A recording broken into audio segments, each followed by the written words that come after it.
नमस्कार दर्शक बंधु मु प्रदीप आपण मानकु स्वागत करुच्ची आजिर आउ एक नुआ भिडियो रे। तो चाषी और भाई भौणी मानक पई गोटे बहुत बड़ इम्पोर्टाट अपडेट रही। प्रधानमंत्री फसल बीमा योजना 2025-26 रबी ऋतु पई वर्तमान जहाँकि प्रधानमंत्री फसल योजना रे आपण मानकर जहाँकि ऑनलाइन रजिस्ट्रेशन आरंभ हो सारी एवं आपण माने जदि प्रधानमंत्री फसल बीमा योजना रे रबी ऋतु पाई निज निजर रजिस्ट्रेशन बा आवेदन करने चाहूँगी ताले आसंता 15 तारीख सुधा आपण माने जहाँकि निज निजर आवेदन करें। एने देखो वर्तमान जहाँकि नोटिस प्रोवाइड करा सहित चलित वर्ष जो माने प्रधानमंत्री फसल बीमा योजना रे रजिस्ट्रेशन करने चाहूँगी से कौन कौन डॉक्यूमेंटर आवश्यकता रही एवं वर्तमान कौन कौन जिले में कौन कौन कंपनी आपण मानकु जहाँकि सरकार तरफ अलर्ट करा जायछि। आसंतु से विषय जो नोटिस आसी संपूर्ण डिटेल्स जानिबा ता सहित जो माने नुआ रजिस्ट्रेशन करने चाहूँगी डॉक्यूमेंट हिसाब से आपण मानकु कौन कौन आवश्यकता रही संपूर्ण डिटेल्स आज भिडियो रे मु आपण मानक सहित शेयर करी। ता पूर्व जदि चैनल को प्रथम दर विजिट करछंती वीडियो को लाइक करेंगे, चैनल को सब्सक्राइब करने सहित पाखरे थिबा बेल आइकन को क्लिक करी ऑल ले सेट करदेवे। तो देखो प्रधानमंत्री फसल बीमा योजना जोटा कि रबी ऋतु 2025-26 वर्तमान जहाँकि आवेदन आरंभ हो जाइए एवं सारा देश में जो कृषक भाई भौणी मैंने रबी ऋतु चाष कर प्रधानमंत्री फसल बीमा योजना रे जहाँकि निजर रजिस्ट्रेशन करें। तो एने देखो नोटिस प्रोवाइड करा जाइए जो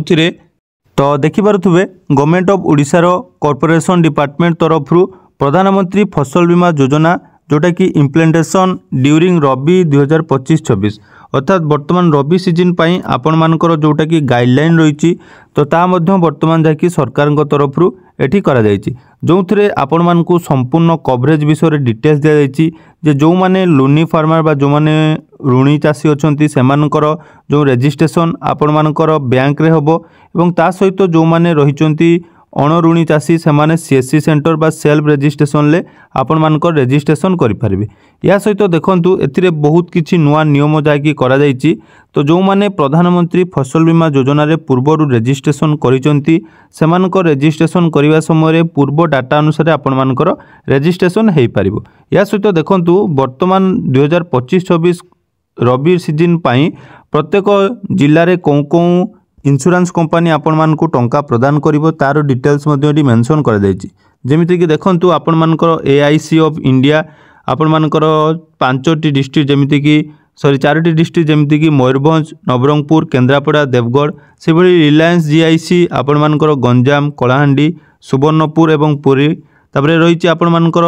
रिलायंस जीआईसी लिमिटेड आउरी आपण मानकर देखंतु एसबीआई रो मध्य दुईटा क्लस्टर करा जायछि क्लस्टर 4 क्लस्टर 5 एवं फ्यूचर जनरली इंडिया सेतिरे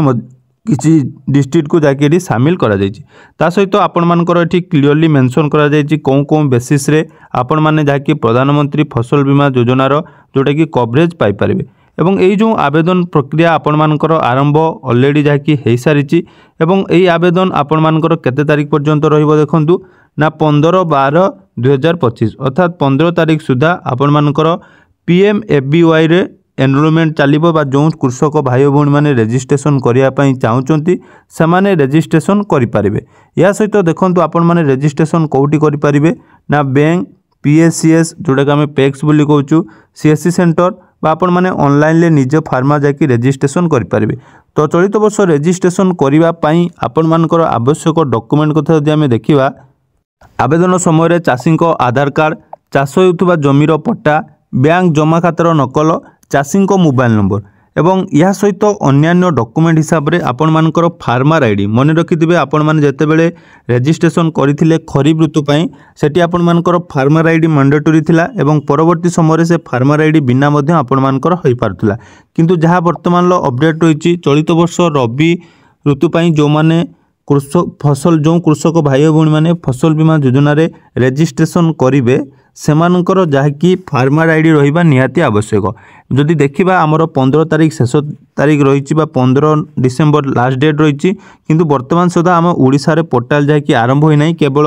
नोटिस माध्यम जणाई दि जाइए पोर्टाल वर्तमान सुधा 2026 रबी ऋतु पर आरंभ होना किंतु जो माने भी रजिस्ट्रेशन करेंगे ता पूर्व आपण मानकर यही सब गाइडलाइन रही गाइडलाइन हिसाब से आपण मानकर जहाँकि फसल बीमार रेजिस्ट्रेशन रबी ऋतु पर हम या सहित जितेबाला आवेदन आरंभ हो तार डिटेल्स वीडियो आपण मानक मु चैनल माध्यम जाके शेयर करी। तेणु जो मैंने भी वर्तमान फसल बीमार रेजिस्ट्रेशन करने चाहते निजर फार्मर आईडी निहाती दरकार और फार्मर आईडी रे आपण मानकर रेजिस्ट्रेशन संपूर्ण हम।